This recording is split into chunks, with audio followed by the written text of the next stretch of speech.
Namo Tassa Bhagavato Arahato Samma Sambuddhassa. Namo Tassa Bhagavato Arahato Samma Sambuddhassa. Namo Tassa Bhagavato Arahato Samma Sambuddhassa.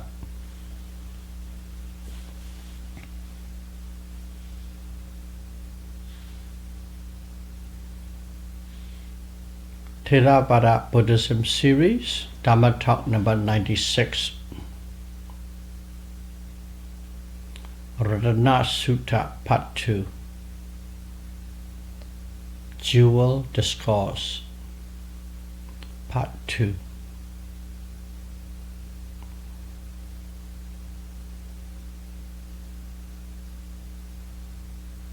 In the last talk,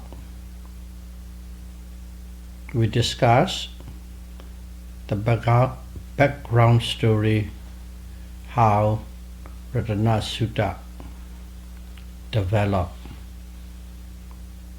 Today we are going to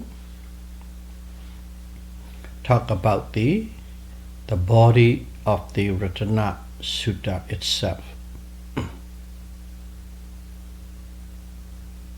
I tried and translate the best that I can.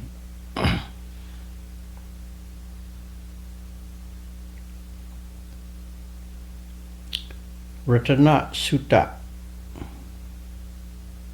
the Jewel Discourse, consists of 18 verses. Verses number 1 and 2 relate to drawing attention to listening carefully to the sutta.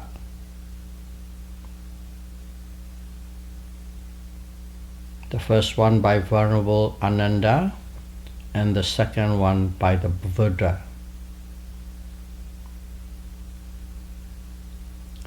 Three verses regarding the virtues of Buddha,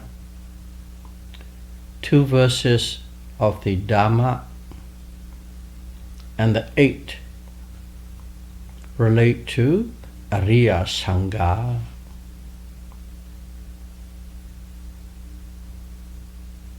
So altogether so far 15, and the last 3. Sakka, the king of Deva,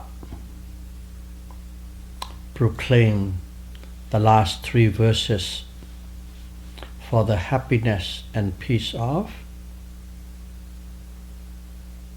the Vesali kingdom, in general, happiness and peace of all beings.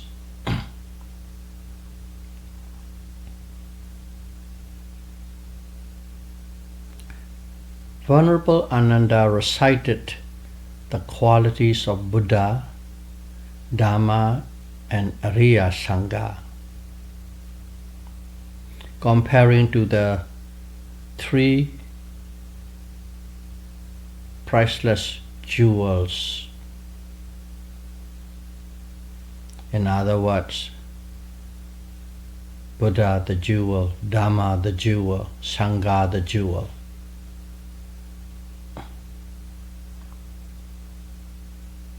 So he recited as taught by the Buddha at the gate of Vesali city before entering.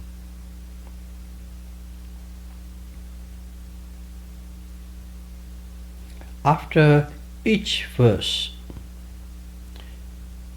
Venerable Ananda declared that every word said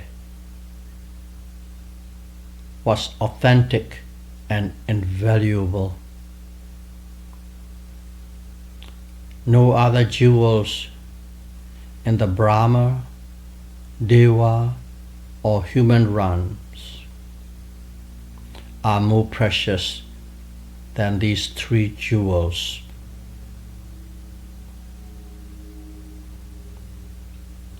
That was his first declaration. declaration. And then it said, because of the power of the truth declared, all beings in Vesali may be free from danger and suffering and have happiness and peace. So I wouldn't repeat that again and again after each verse, but that's how he proclaimed. In other words, using truth as a power to avert the drought, starvation, pandemic disease, and the problems with the auguries and evil spirits.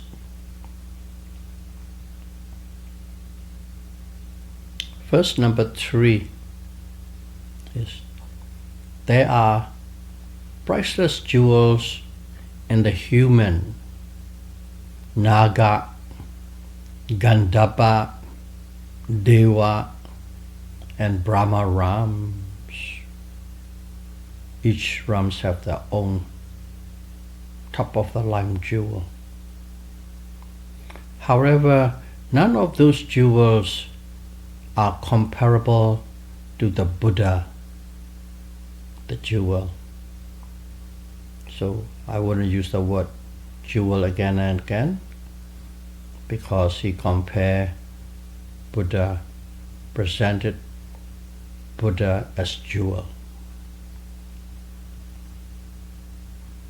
Then he said, this proclamation is true and faithful. Because of this truth, may all beings be free from danger and suffering, and may they be happy and peaceful. That is verse number 3. Verse number 4. Buddha Gautama of the Sakya clan realized the Nibbana Dhamma,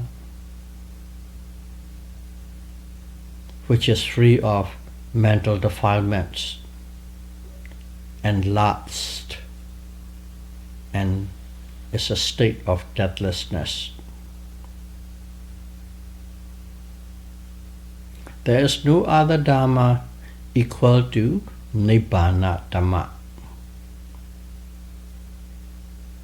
This Dhamma jewel, this Nibbana Dhamma jewel surpassed all other gems and jewels in the world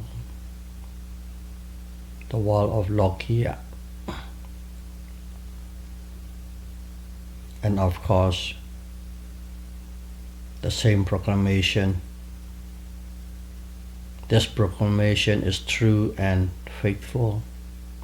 Because of this truth, may all beings be free from danger and suffering, and may they be happy and peaceful.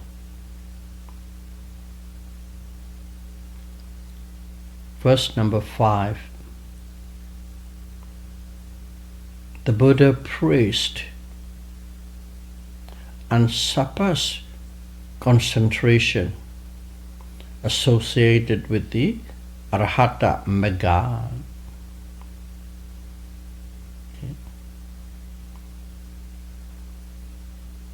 Concentration associated with Arhata Magga. In other words, the higher path wisdom of an Arhat.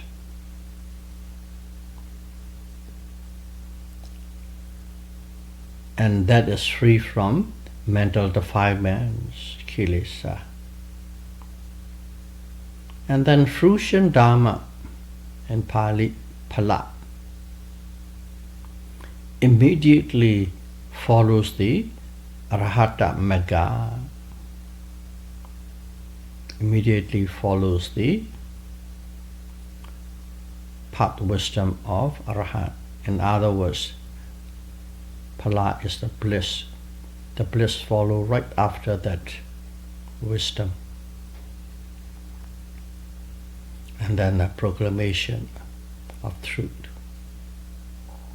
Verse number 6.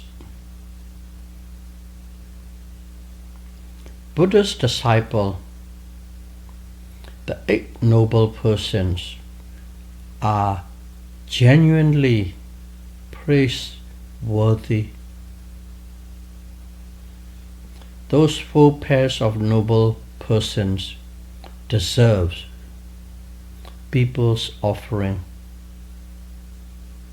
and that act gives great wholesome karma to the donors. And then the proclamation, of course. Verse number 7.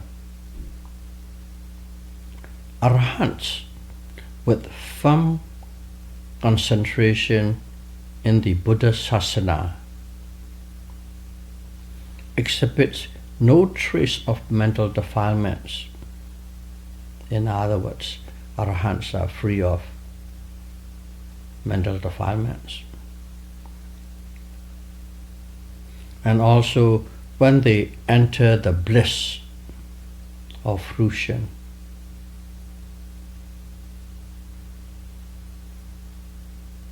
the bliss of fruition, deathless, indestructible Nibbana is the object of their focus. In other words, when they are in the state of bliss, of fruition, they are in a state of Nibbana.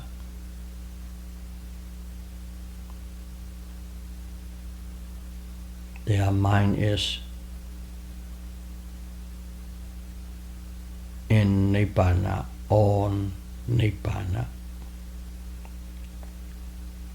And then the proclamation of truth. Verse number 8. As if against deeply buried anchor post can withstand winds from all directions, no other views or ideas can sway a stream winner with the noble truth. A stream winner is Satipatthana. Satipatthana has already understood, experienced and understood Four Noble Truth. This Satipatthana jewel is superior to all other jewels of the world.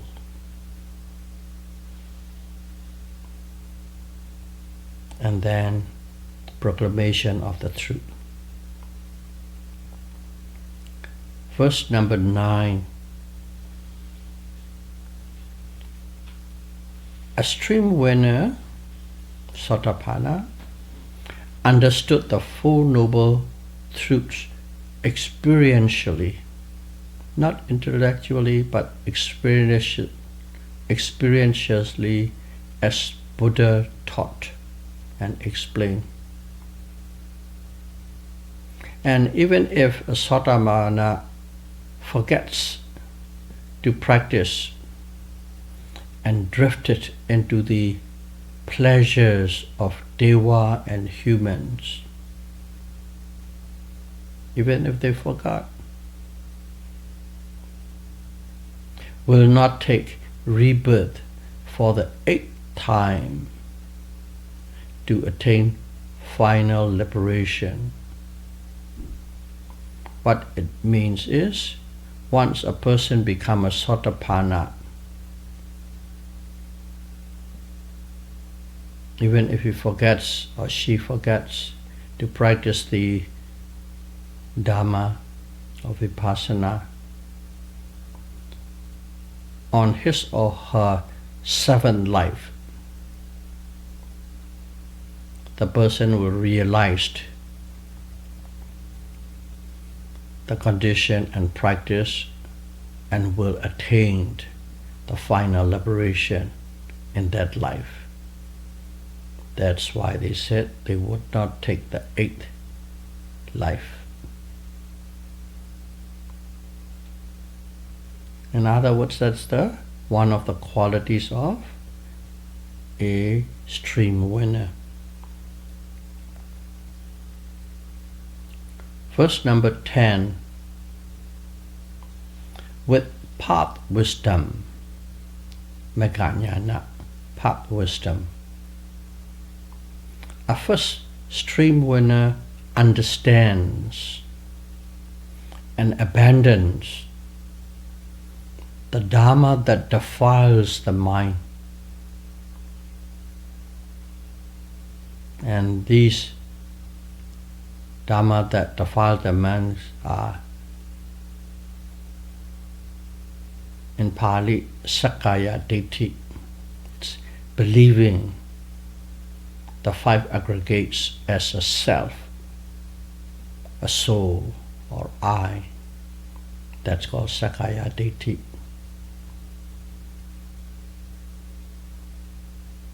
And also abandonance of doubt in the Buddha, Dhamma, Sangha, Karma. And then 4 pieces of trainings.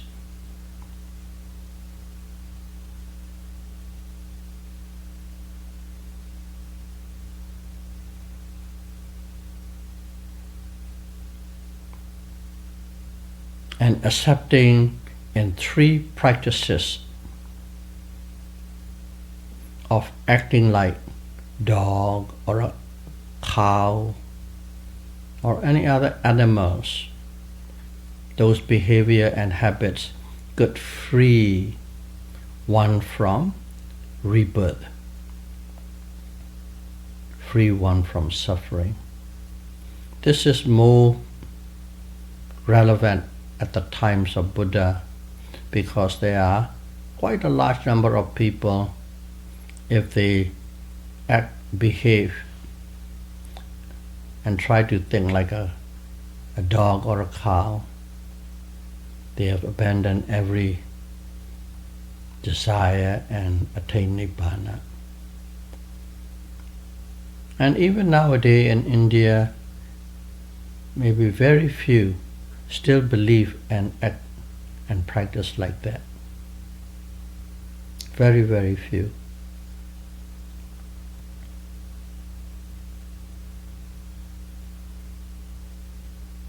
Verse number 11. Even though Satipatthana has minor defilements, when you become a Satipatthana, doesn't mean you are free of every mental defilement. Some still remain with them.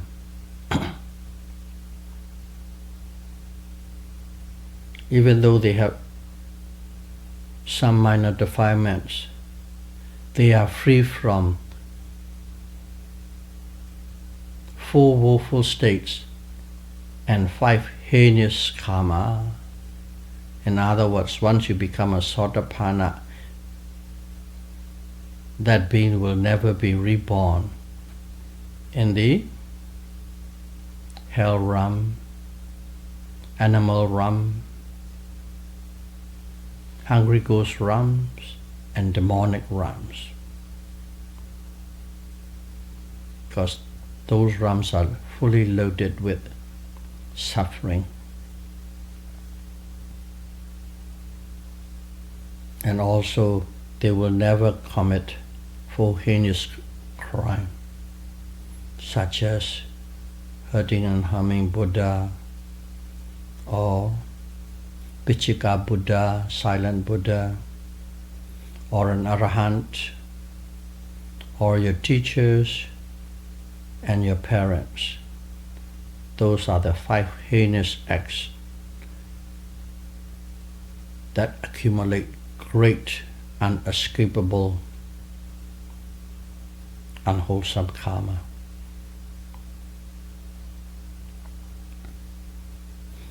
And they cannot be moved or shaken by any other ideology or religious influences. They are firm with what they know. They know there's nothing better than this. And then the proclamation based on the facts. Verse number 12. The first stream winner will not hide any verbal or physical unwholesome actions from others. Always stay transparent to all their misdeeds. In other words, even if they might have done some minor fault in nature, which are of subtle nature, not too serious, they don't hide, they don't sweep under the rugs those things. They just say things as it is.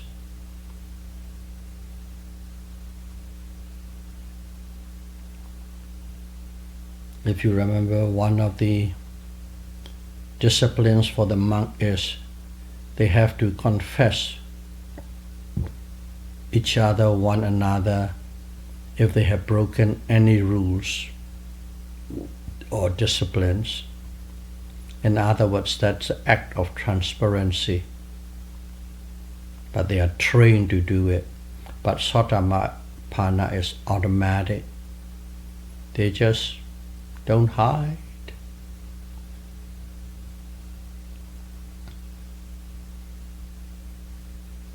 And based on the fact, the proclamation of truth. Verse number 13. Buddha preached the all-rounded, wondrous, and glorious Dhamma, like a magnificent spring and early summer forest filled with greens and blossom, green leaves and beautiful blossom flowers.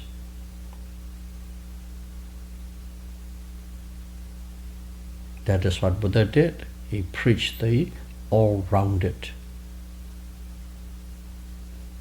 wondrous Dhamma. Buddha, the jewel, surpassed all other precious gems of jewels of the world.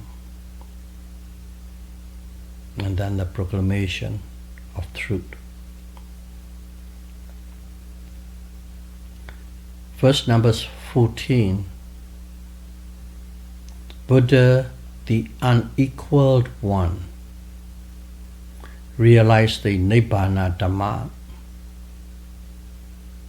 which carries and gives noble benefits, which is desired by all devas and human. His preaching about this Nibbana Dhamma is, in other words, free from all form of suffering. Everybody wants it, and that he had preached and delivered for all beings. So Buddha, the jewel, surpassed all other precious gems and jewels of the worlds. And then the proclamation of truth. Verse number 15. The past karma cannot give result nor the new karma forms in the Arahants. Once you become an Arahant, all the past karma cannot give result, except if there's any heinous actions done in the far, far past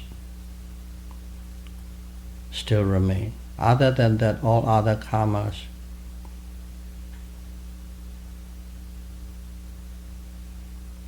cannot produce result. And at the same time, all their actions, once you become an Arahant, they do not form wholesome karma. They call it a kriya, functional actions, pure function with no likes and dislikes, because that is what's supposed to be doing.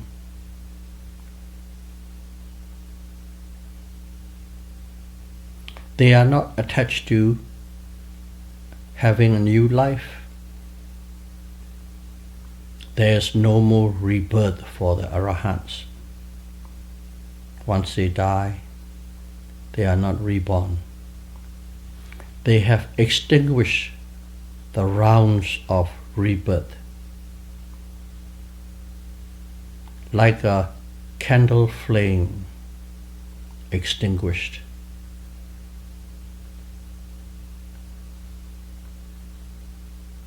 And then the proclamation. I will recite full proclamation again, because this is the last proclamation. This proclamation is true and faithful. Because of this truth, may all beings be free from danger and suffering, and may they be happy and peaceful. The power of truth, claiming with the power of truth to avert sufferings. That's the verse number 15.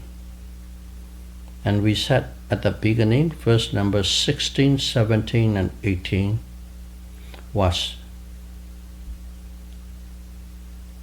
uttered by the king of Deva Sakha, because they were listening. So at the end, Sakha also says something. He said like this: many devas from space and earth gathered at this location where Ratana Sutta is chanting. They gathered and they pay respect and worship to the Buddha, who benefits many beings like all the Buddhas of the past, and who is deserving of honor by devas and humans. And because of these actions, all of them gather and pay worship and honor the Buddha. Because of these actions, power, may all beings be happy and peaceful. Verse 17 is similar for the Dhamma. Many devas from the space and earth gathered at this Ratana Sutta's chanting place. Pay respect and worship the Dhamma, which can eliminate kilesa, mental defilements. Because of these actions' power, may all beings be happy and peaceful. Verse number 18. Many devas from space and earth gathered at this Ratana Sutta chanting place and pay respect to the Arya Sangha, who has practiced Dhamma well Because of these actions' power, may all beings be happy and peaceful. That concludes the 18 verses contained in the Ratana Sutta.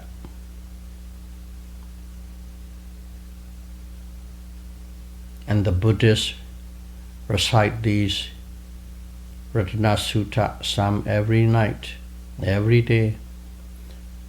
Whenever ones give offerings, alms, food to the invited monk for lunch or for breakfast, the monks always recite this Ratana Sutta for the well-beings of the donors.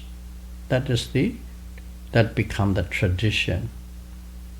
And as I say, the more credible a person is in terms of dana, generosity, sila, morality, samadhi, concentration, and bhavana, mental development. The more the person has this quality, if that person recite, the effects of this Ratana Sutta is most significant. Keeping that in mind, may you reflect the qualities and virtues of Buddha, Dhamma, and Ariya Sangha, and try your best practicing mindfulness insight meditation and become Satipatthana, the first stream winner, as soon as possible. Sadhu, sadhu, sadhu. Thank you very much.